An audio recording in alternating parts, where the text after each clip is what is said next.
آبادی کے لائق ہیں کی ہوتا ہے جنہوں نے آج اس خوبصورت جلسے کا انعقاد کیا ہے۔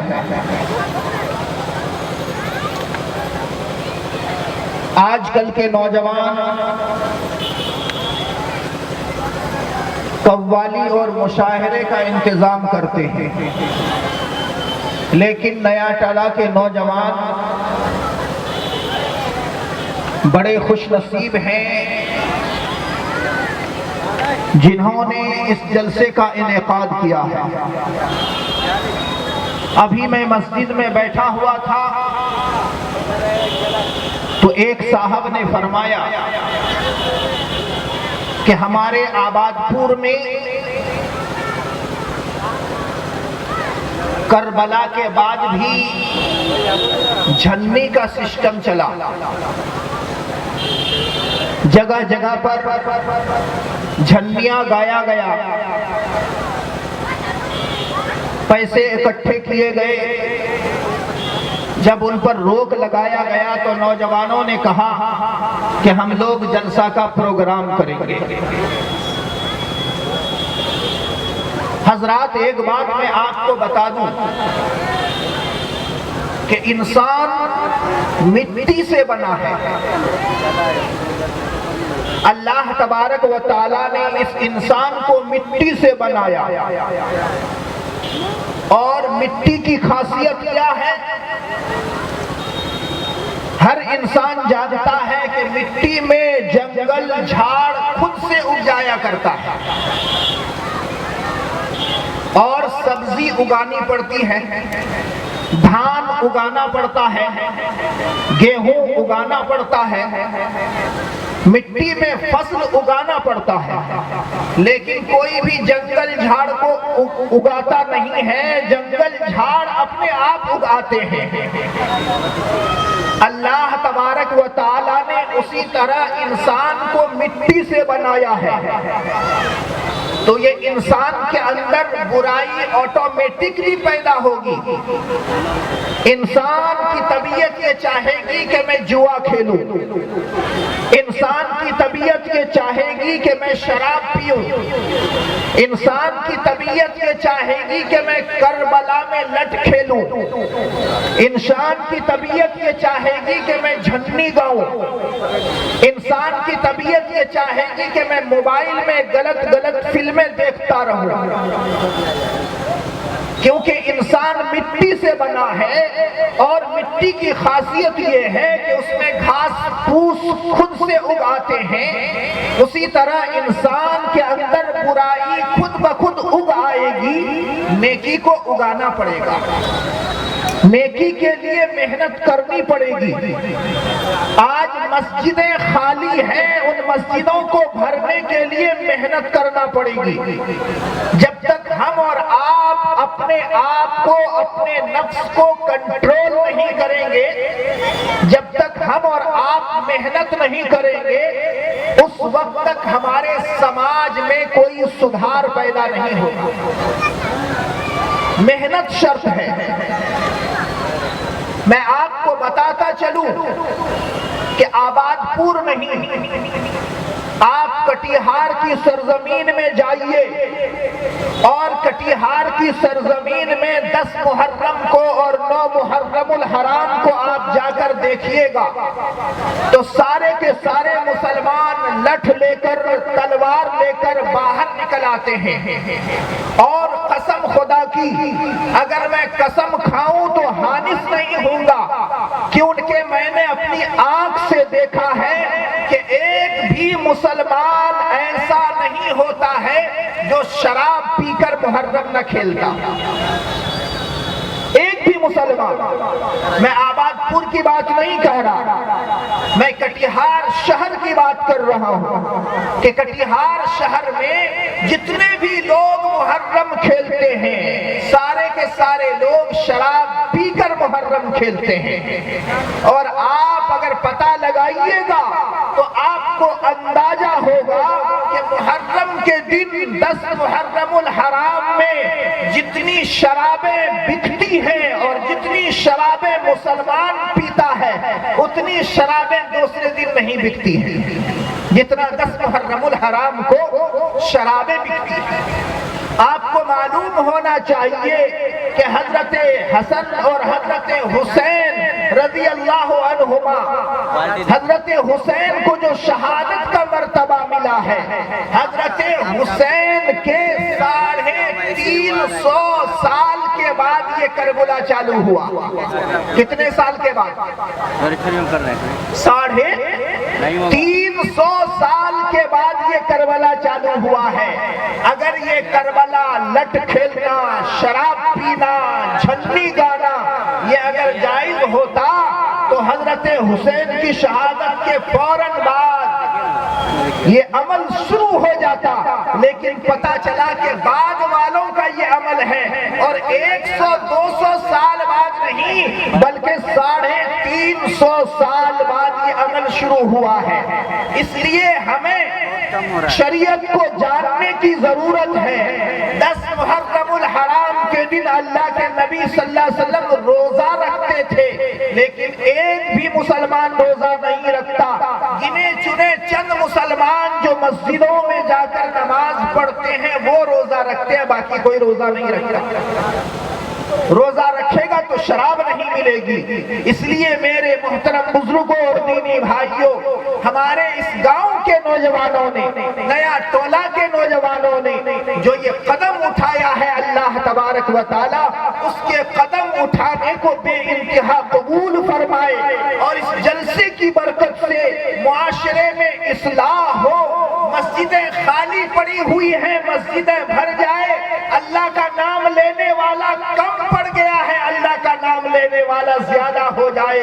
آج ہمارے اس علاقے میں بارش نہیں ہو رہی ہے، سارے کے سارے کسان پریشان ہیں، کھیت سوکھی ہوئی ہیں، زمینیں پھٹ رہی ہیں، آدمی دھان لگا کے پچھتا رہا ہے کہ دھان میں کیوں لگایا تھا۔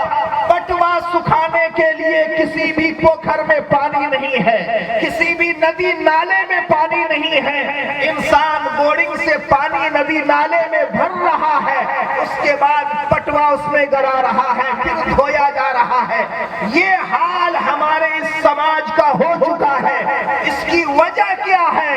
اس کی وجہ یہ ہے کہ ہم اللہ کو بھول چکے ہیں۔ اس کی وجہ کیا ہے؟ اس کی وجہ یہ ہے کہ ہم اللہ کو بھول چکے ہیں، اللہ کی یاد ہمارے دلوں سے نکل چکا ہے، اس دنیا کی رنگینیوں میں ہم کھو چکے ہیں۔ اللہ تبارک و تعالی قرآن کریم میں فرماتا ہے اِنَّا جَعَلْنَا مَا عَلَى الْأَرْضِ زِينَةً لَهَا لِنَبْلُوَكُمْ أَيُّكُمْ أَحْسَنُ عَمَلًا۔ اے لوگو، یہ دنیا ہم نے مستی کرنے کے لیے نہیں بنایا ہے، اس دنیا کو جو ہم نے بیوٹی فل بنایا ہے، اس دنیا کو جو ہم نے خوبصورت بنایا ہے، اس دنیا کو خوبصورت اس لیے بنایا ہے تاکہ کل کون انسان ایسا ہے جو اے گریڈ کا عمل کر کے میرے پاس حاضر ہوتا ہے، عمل کر کے کون انسان میرے پاس حاضر ہوتا ہے۔ یہ چیک کرنے کے لیے اللہ تبارک و تعالیٰ نے اس دنیا کو بنایا، اور کوئی انسان آدم علی نبینا علیہ السلام سے لے کر آج تک کی ہسٹری کو معلوم کرے گا تو اس کو پتہ چلے گا کہ وہ انسان کامیاب نہیں رہا جنہوں نے اللہ پر ایمان نہیں لایا، وہ انسان کامیاب نہیں ہوا جنہوں نے نماز نہیں پڑھی، وہ انسان کامیاب نہیں ہوا جو ایک دوسرے کو خیر کی دعوت نہیں دیا، وہ انسان کامیاب نہیں رہا جو انسان ایک دوسرے کو برائی سے نہ روکا، بلکہ وہ انسان کامیاب ہوا، وہ انسان کامیاب رہا جنہوں نے اللہ تبارک و تعالیٰ پر ایمان لایا، نماز پڑھی، زکوٰۃ دیا، حج کیا، معاشرے کو صاف ستھرا کرنے کی فکر کی، اپنی زندگی اللہ کے نبی صلی اللہ علیہ وسلم کے طریقے پر گزارنے کی کوشش کی، وہی انسان کامیاب، باقی کوئی کامیاب نہیں۔ سب سے پہلا انسان آدم علیہ السلام، آدم علیہ السلام کے 2 بیٹے بیٹے تھے، ایک بیٹے کا نام حابیل تھا اور ایک بیٹے کا نام قابیل تھا۔ حابیل اور قابیل یہ دونوں بھائی تھے، دونوں بھائی نے مل کر اللہ تبارک و تعالیٰ کے سامنے قربانی پیش کی۔ قرآن کریم میں اس کا تذکرہ کیا گیا ہے کہ حابیل نے بھی اللہ کے سامنے قربانی پیش کی اور قابیل نے بھی اللہ کے سامنے قربانی پیش کی۔ پہلے زمانے میں، آج تو یہ ہوتا ہے کہ ہم قربانی کرتے ہیں اور قربانی کرنے کے بعد اس کا گوشت کھاتے ہیں، لیکن پہلے زمانے میں اللہ تبارک و تعالیٰ کی طرف سے یہ قانون نہیں تھا، بلکہ آسمان سے ایک آگ آتی تھی اور جس کی قربانی کو قبول کرنا ہوتا تھا، اللہ تبارک و تعالیٰ اس آگ کے ذریعے سے اس قربانی کو جلا ڈالتے تھے۔ تو یہ سمجھ میں آتا تھا کہ اس کی قربانی قبول ہے اور اس کی قربانی قبول نہیں ہے۔ چنانچہ حابیل اور قابیل نے قربانی پیش کی، لیکن اللہ تبارک و تعالیٰ نے حابیل کی قربانی کو قبول کیا اور قابیل کی قربانی کو قبول نہیں کیا۔ دو بھائی ہیں حابیل اور قابیل، دونوں نے قربانی کی، لیکن ایک کی قربانی قبول ہوئی، دوسرے کی قربانی قبول نہیں ہوئی۔ جب قابیل کی قربانی قبول نہیں ہوئی تو قابیل اپنے بھائی کا دشمن بن گیا اور کہنے لگا کہ تمہاری قربانی قبول ہوئی ہے، میری قربانی قبول نہیں ہوئی ہے، اس لیے میں تم کو مار ڈالوں گا۔ حابیل سیدھا سادھا تھا، کہنے لگا اے میرے بھائی، اس میں میں کیا کر سکتا ہوں، میری کیا غلطی ہے، میں نے خالص دل سے قربانی پیش کی، اللہ تبارک و تعالیٰ نے قربانی کو قبول کر لیا، تمہاری قربانی قبول نہیں کی، اس میں میرا کوئی قصور نہیں ہے۔ لیکن قابیل کہنے لگا نہیں، میں تم کو مار ڈالوں گا، اور مار ڈالا۔ ایک بھائی نے دوسرے بھائی کو مار ڈالا۔ اب آپ خود پتہ لگائیے، آپ خود سوچئے کہ حابیل کامیاب ہوا کہ قابیل کامیاب ہوا؟ حابیل کامیاب ہوا کیونکہ وہ صبر کیا، ظلم پر صبر کیا اور وہ کامیاب ہو گیا۔ قابیل کامیاب نہیں ہوا۔ اللہ کے نبی صلی اللہ علیہ وسلم فرماتے ہیں کہ آج دنیا میں جتنے بھی ناحق قتل ہوتے ہیں، ان قتلوں میں جو گناہ ہوتا ہے، اس گناہ کا ایک حصہ قابیل کے سر جاتا ہے۔ آج دنیا میں جتنے بھی ناحق قتل ہوتے ہیں اور ان قتلوں میں جو گناہ ہوتا ہے، اس گناہ کا ایک حصہ قابیل کے سر جاتا ہے، کیونکہ سب سے پہلے انہوں نے قتل کی شروعات کی تھی، سب سے پہلے انہوں نے قتل کی شروعات کی تھی، اس لیے ایک گناہ کا حصہ اس پر بھی جاتا ہے۔ اللہ تبارک و تعالیٰ نے اس دنیا میں دکھا دیا کہ قابیل قبول نہیں ہوا، قابیل کامیاب نہیں ہوا، بلکہ حابیل کامیاب ہوا۔ اس سے آگے آپ جائیے، اس سے آگے آپ چلیے گا تو آپ کو معلوم ہوگا حضرت نوح علیہ السلام، حضرت نوح علیہ السلام کا زمانہ ہے، اور نوح علیہ السلام نے 950 سال تک تبلیغ کیا۔ اس زمانے میں لوگوں کی عمر زیادہ ہوتی تھی۔ نوح علیہ السلام نے 950 سال تک تبلیغ کیا۔ کتنے لوگ ایمان لائے معلوم ہے؟ کتنے لوگ؟ صرف 80 لوگ ایمان لائے۔ 80